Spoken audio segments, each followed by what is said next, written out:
Asclepius. Apollo also had some children, one of whom was Pan, the goat-footed god of the woods, but of him we shall tell in a later book. Another of his sons was the renowned physician Asclepius.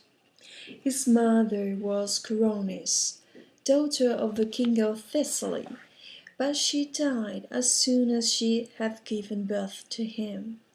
Apollo then placed the child in the care of the wisest teacher in the world, the centaur Chiron, who lived on the thickly wooded slopes of Mount Pelion.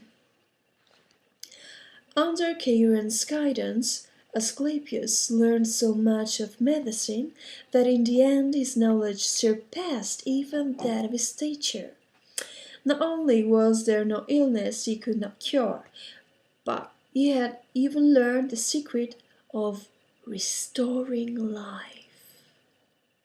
However, this was a blessing men were not destined to enjoy for long, for Pluto, the lord of Hades, complained to his brother Zeus about this rising of the dead, fearing that if it continued, the kingdom of the underworld would soon be emptied.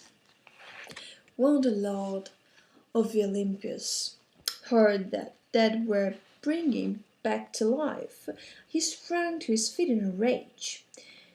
His brows darkened, his eyes took on a fierce glint, and immediately the sky was filled with black clouds.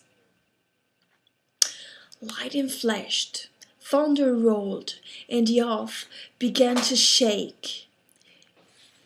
It was as if all the heavens were tumbling down. Who is he to change the established order and laws which govern the world? Roared the lord of the gods and the men, and instantly struck Asclepius down with a thunderbolt and sent him to the kingdom of Hades. Apollo was grieved at the loss of his son, but his death was mourned even more by the mortal men who had worshipped him above many of the gods.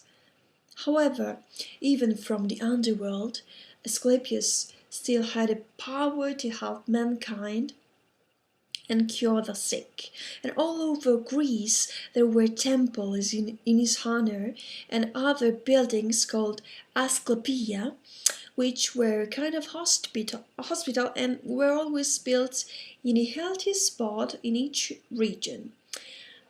There the priests of Asclepius, who were also physicians, cured the sick by consultation, with herbal medicines and through prayer.